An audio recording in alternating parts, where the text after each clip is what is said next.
Many say the book of Job is about why the righteous suffer. But if that's the case, it fails because it never answers that question. Job himself is never told why he goes through the things he goes through. And the information we are given is that God basically made a bet with Satan about the integrity of Job. When Satan said, "Does Job fear God for no reason?" he was implying that Job only served God because of the things he could get from God. But that if Job lost all he had, he wouldn't care about staying faithful to God any longer. God allows Satan to play this out to prove the point that Job would not give up his faith in God based on a loss of earthly goods. And that's a good challenge for us, to love God for God, not just the things that we can get from God. But that also worries some people.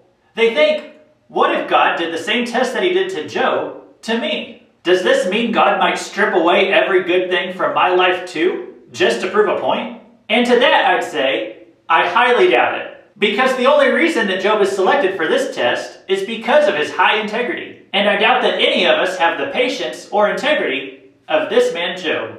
I hate to say it, but if there's one person in the book of Job who best represents me, it's probably not Job. It would have to be Job's wife.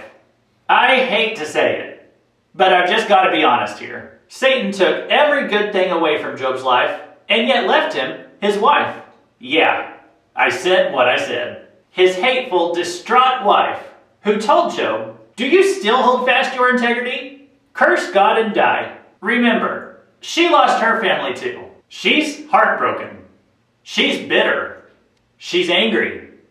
She's mean. Or at least, she's probably more like how I would be responding if I were in that situation. Job has an amazing response. In verse 10 he says, "You speak as one of the foolish women would speak." Notice that he doesn't outright call her a foolish woman. He tells her that she's speaking like a foolish woman would speak. That is being an extremely tactful and sensitive husband despite everything else that's going on.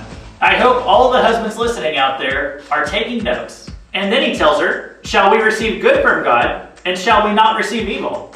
Despite everything. And this is after he's been stricken with boils from head to toe. Job says that we ought to trust God, and no matter what he gives or takes away. And not only that, he tries to lead his wife closer to that mindset as well. And I hope he can also lead me closer to that attitude. This has been Luke Taylor. Whatever you're doing today, look at it with an eternal perspective.